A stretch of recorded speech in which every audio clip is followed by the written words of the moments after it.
누가복음 2장 10절에서 14절 말씀을 중심으로 영원한 선물 예수님이라는 제목으로 말씀 나누겠습니다. 예수님이 바로 하나님의 선물입니다. 예수님은 사랑을 주셨고 은혜를 주셨고 영원한 삶을 선물로 주셨습니다. 도대체 우리가 받은 이 영원한 선물 예수님은 어떤 분이실까요? 첫 번째, 기쁨이라고 하는 영원한 선물을 주신 분이 예수님이십니다. 원래 기쁨이라고 하는 단어는 대부분 헬라어로 카라라는 단어를 많이 쓰는데 이 말은 어디에 사로잡히다라는 뜻입니다. 이 남녀가 사랑을 하면은 행복합니다. 사로잡혔기 때문에 기쁩니다. 그런데 과학자들 3년 이상 가지 못한다라고 이야기를 하죠.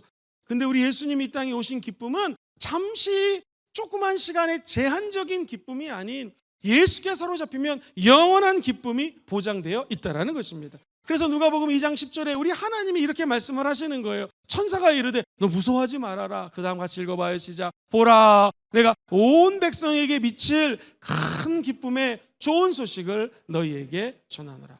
우리 주님의 기쁜 소식은 모든 백성에게 전해지는 것입니다. 헬라인이나 유대인이나 사마리인이나 한국 사람, 미국 사람, 영국 사람, 우리 옆에 있는 대학교에 수없이 많은 외국 학생들이 유학을 와 있는데 저 학생들 온 열방의 하나님의 기쁨이 예수 그리스도라는 것입니다. 그 기쁨은 행복의 바이러스입니다. 이 바이러스는 옆으로 전해지게 되어 있어요. 바라기는 우리 순복음 금종교의 모든 성도들이 하나님 주시는 기쁨으로 충만하기를 주의 이름으로 축원합니다. 그래서 이 거룩한 바이러스를 옆에 있는 가정에게 우리 주변 식구들에게 나눠주기를 주의 이름으로 축원드립니다. 예수님 말씀하십니다. 수고하고 무거운 짐진 자들아 다 내게로 오라. 내가 너에게 참된 기쁨을 주신다라는 거예요. 쉼을 주신다라는 거예요. 안식을 주신다라는 것입니다. 근데 여러분 이 자리에는 하나님의 아들이신 예수님이 오셨습니다. 그리고 그 예수님의 탄생을 기뻐하는 자리가 바로 성탄절이라는 것이죠. 예수님은 저와 여러분들에게 사랑을 주시기 오셨습니다. 우리가 기뻐할 수 있는 것은 예수의 사랑이 마음속에 부음받았기 때문에 이 사랑 때문에 기뻐진다라는 것이죠.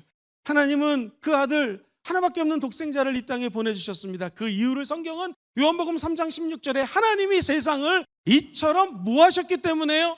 사랑하셨기 때문에 독생자 예수님을 주셨고 예수님을 믿는 자들마다 절대로 멸망하지 않고 무엇을 주십니까? 영생이라고 하는 기쁨을 주신다라는 것이죠. 오늘 우리가 십자가 사랑 앞에 나와 내 모든 죄짐을 내려놓고 십자가 사랑으로 충만했어서 이 예배가 끝나고 집으로 돌아갈 때는 하나님이 주신 기쁨이 넘쳐 흐르게 될 줄 믿습니다. 다르게 표현하면 우리 마음속에도 어둠이 존재할 수 있습니다. 남들이 모르는 불안감이 있을 수도 있고 남들이 모르는 눈물을 흘릴 수 있을 것입니다. 그런데 중요한 것은 예수님이 이 땅에 오셔서 우리 마음속에 들어오기만 하면 그 어둠이 빛 대신 예수 때문에 떠나가게 된다는 것이죠.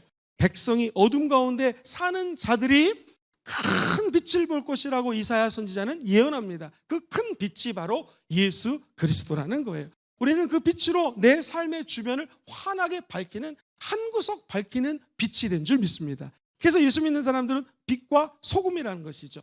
어둠 있는 곳에 빛이 들어가면 기쁨이 있는 것처럼 저 여러분들 마음속에 예수님 있으면 기쁨의 불꽃이 우리 마음에 점화가 되는 것이요. 예수 믿는 사람들은 이 기쁨을 나 혼자 누리는 것이 아니라 나눠주기 위해서 성탄절이 존재하는 것입니다. 천국은 기쁨이 있는 곳입니다. 우리 예수님과 함께 영원히 살 수 있는 천국의 소망이 우리 마음속에 다시 한번 자리매김하게 되기를 주의 이름으로 축원드립니다.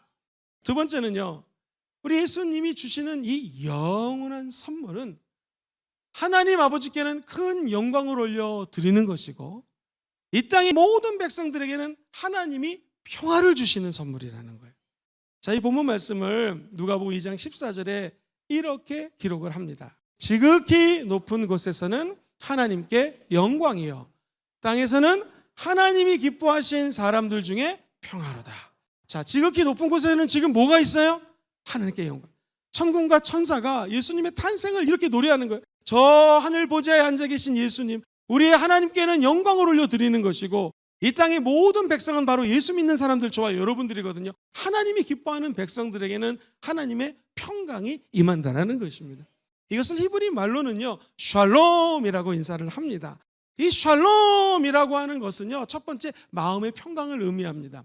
근데 놀랍게도 이 샬롬은요 지금 우리나라가 예를 들면은 다윗이 다스리시는 북국 강성의 시대라면 옆에 있는 주변 국가들이 감히 우리나라를 침범할 수 없어요. 강력한 힘이 있습니다. 이때의 표현도 샬롬이에요. 마음의 평화, 정말로 주변 환경으로부터의 평화가 샬롬이고요. 한번 따라해볼까요? 육체의 평화, 이것도 샬롬입니다. 그래서 하나님께 영광을 올려드릴 뿐만 아니라 우리 영혼 육에 하나님이 주시는 진정한 샬롬의 축복이 깃들게 된다는 것입니다. 하나하나 살펴보겠습니다. 하나님께 영광이 왜 우리 인생의 영원한 선물이 되고 기쁨이 될까요? 요한복음 1장 14절에 보면은 말씀이 육신이 되어 우리 가운데 거하심에 우리가 그의 영광을 보니 아버지 독생자의 영광이요 은혜와 진리가 충만하더라. 말씀이신 예수님이 육체를 입어서 우리 가운데 거하신다고 얘기합니다. 우리 기독교에서는 아주 중요한 단어가 있습니다. 그게 바로 성육신이라고 하는 단어예요. 영어로는 incarnation이라는 단어를 씁니다. 그것은 하나님이신 그분이 하늘 보좌 영광을 버리고 이 땅에 인간의 모습으로 오셨다라는 거예요. 성스러운 하나님이 육체를 입고 오신 것을 성육신이라고 표현을 합니다.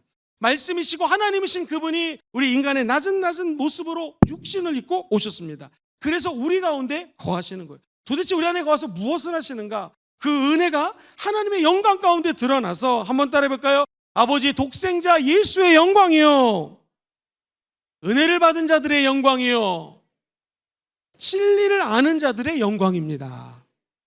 우리가 예수를 믿고 하나님께 영광 올려드릴 수 있는 사람으로 변화되었다라는 것이죠.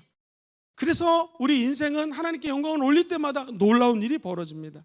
하나님의 영광이 우리 마음속에 임재함으로 말미암아 하나님과 교통할 수 있는 길이 열리게 된다는 거예요. 전 세계에서 설교를 가장 잘하는 목사님을 들으라고 하면은 스펄전 목사님이라고 하는 분을 듭니다. 그분이 이 대목을 설교할 때에 이렇게 기록이 되어 있습니다. 한번 들어보세요. 오늘 본문 말씀은 천군과 천사가 찬양을 합니다. 함성을 지릅니다. 우리 사랑하는 성도님들은 이 천군과 천사의 함성이 들리십니까?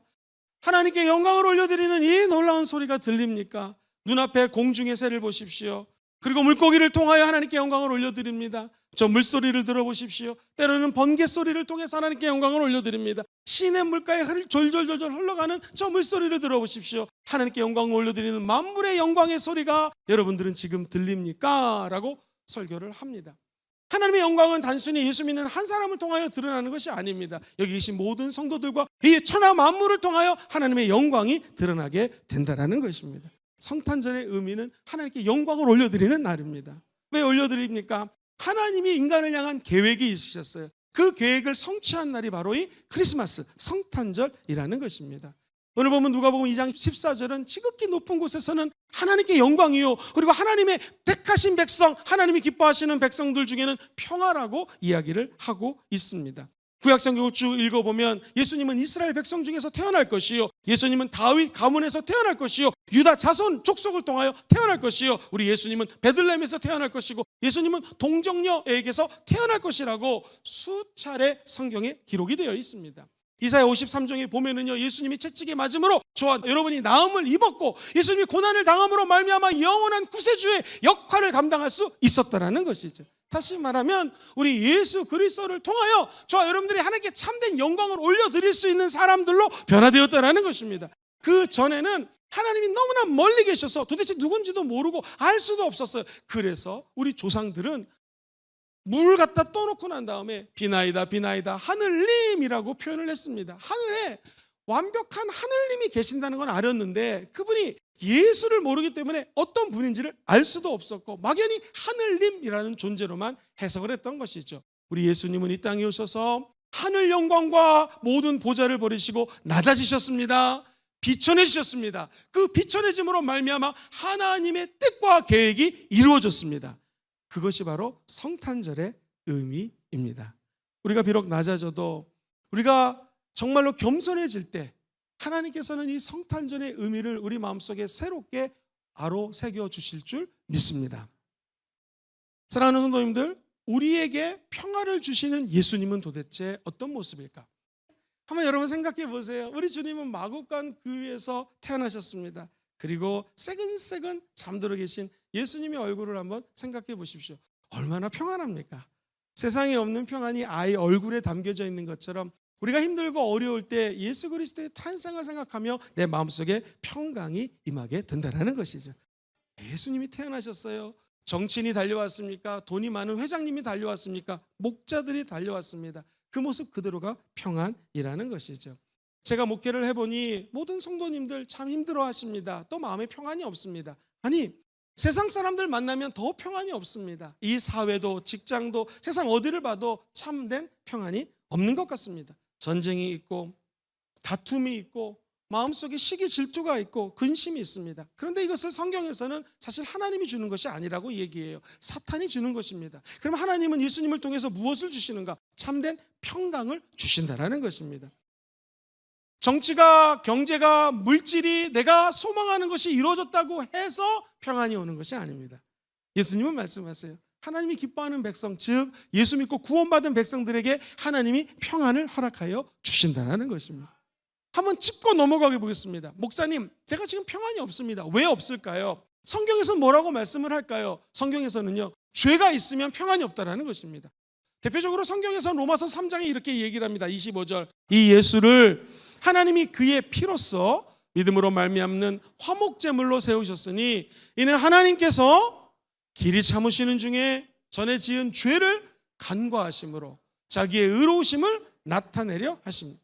예수님이 하나님의 피로 말미암아 예수의 흘리신 보혈로 믿음으로 화목 제물로 드려주셨다는 거예요. 이 말은 예수님이 십자가의 제물 되심으로 말미암아 저와 여러분들이 죄가 있어도 하나님이 간과하세요. 넘어가는 거예요. 패스하는 거예요. 그래서 6월절을 패스 오버라 그러는 거예요. 간과하시는 것은 내가 비록 죄를 짓고 어두움이 있고 내 마음속에 불안함이 있지만 하나님의 아들 예수가 화목제물이 되셔서 하나님의 평강이 우리 가운데 화목케 하시는 은혜가 주어졌다는 거예요. 이것을 고린도후서 5장 17절은 그리스도 예수 안에 있는 자에게는 하나님의 은혜로 새로운 피조물이 되었으니 이전 것은 지나갔으니 보라 새 것이 되었다고 얘기를 하는 거예요. 하나님이 주시는 화평 때문에 이제 화평케 하는 자가 되었고, 저와 여러분이 직분을 받았는데 장로님, 권사님, 안수집사님, 주회장 이런 것도 직분이지만 화평케 하는 자의 직분을 받았다라는 거예요. 근데 이 평안은요, 하나님과 나의 막힌 담을 헐 뿐만 아니라 이웃과 이웃, 나와 만나는 모든 사람들의 막힌 담까지 허물 수 있는 엄청난 은혜의 평강이라는 것입니다. 성경에 보니 예배소서 2장 13절 14절을 같이 한번 읽어보겠습니다.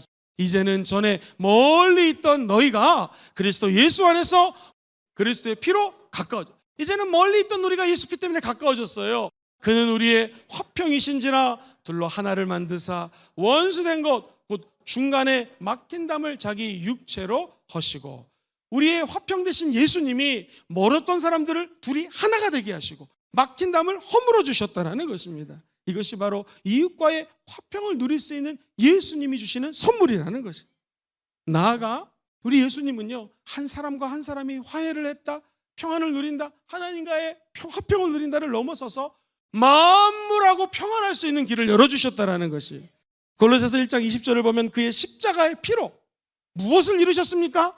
화평을 이루사. 그 다음에 중요합니다. 시작. 만물 곧 땅에 있는 것들이나 하늘에 있는 것들이 그로 말미암아 자기와 화목하게 되시는 것을 기뻐하셨다라는 거예요. 예수 피로 화평을 이루셨는데 만물입니다. 땅에 있는 것들이나 하늘에 있는 것이나 이 모든 것들이 하나님의 아들 예수와 하나됨으로 평강의 기쁨을 누릴 수가 있었고, 이 기쁨을 여러분들에게 나눠줄 수가 있었고, 이제는 우리도 그 기쁨과 평안을 만물과 함께 누릴 수 있는 사람으로 변화시켜 주셨다는, 얼마나 기쁩니까? 한번 제가 생각해 봤어요. 아버지 하나님, 하나님께 어떻게 이렇게 하나님께 영광 올려드리고 마음속에 평안을 누리고 기쁘게 살 수 있을까요? 하나님 깨닫게 하시더라고요. 한번 따라해 볼까요? 영원한 감사를 주신 예수님, 영원한 감사를 주시는 예수. 우리 예수님은 감사라는 선물을 주셨는데 저희들이 예수 믿고 거듭난 거 감사하시고요, 우리 같은 죄인에게 성령님이 우리 안에 들어와 살고 계신 거 감사하시고, 우리 예수님이 저와 여러분들의 영원한 동반자가 되어서서 손을 잡고 걸어주시는 거 감사하시고, 샬롬, 이 평강을 주신 거 감사하시고, 나아가 우리 신랑 되신 예수님이 곧 오십니다. 재림의 소망 주신 거 기뻐하시고 평안을 누리시게 되기를 주의 이름으로 축원드립니다. 성탄의 선물을 받고 응답을 다시 드려야 됩니다. 하나님께로 감사를 드리는 것, 이게 응답입니다. 아니 10명이 내가 병을 치료할 수 있도록 기도해 주지 않았느냐 우리 예수님이. 근데 한 사람만 어찌 와서 주님 제가 병 고침을 받았습니다 라고 하나님께 영광을 올려드리느냐.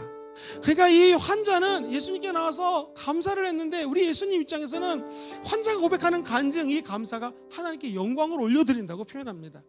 여러분이 드리는 감사가 하나님께 영광을 올려드리는 것이, 그리고 그 영광을 올려드리는 모습을 보면서 많은 사람들이 기뻐하는 것이고요, 우리 안에는 하나님 주시는 참된 평화가 임하게 될 줄 믿습니다. 말씀을 정리합니다. 이 세상에 어떤 선물도 영원할 수 없습니다. 우리 예수님이 주신 선물은 영원한 선물입니다. 도대체 어떤 영원한 선물일까요? 첫 번째, 영원한 기쁨을 주시는 예수 그리스도를 구세주로 모셔드리시고 이 기쁨이 영원히 우리 삶에 함께하기를 주의 이름으로 축원드립니다. 두 번째, 하나님께는 영광이요, 하나님 택한 백성, 하나님이 기뻐하는 저와 여러분들에게는 평안을 주시는 선물입니다. 이 선물도 영원히 우리 마음속에 새겨질지어다. 마지막, 이 선물을 어떻게 하면 하나님께로 다시 올려드리고 응답할 수 있을까? 영원한 감사를 주신 예수님이 2024년도 저와 여러분의 삶에 우리 영혼 속에 영원토록 함께 계실지어다.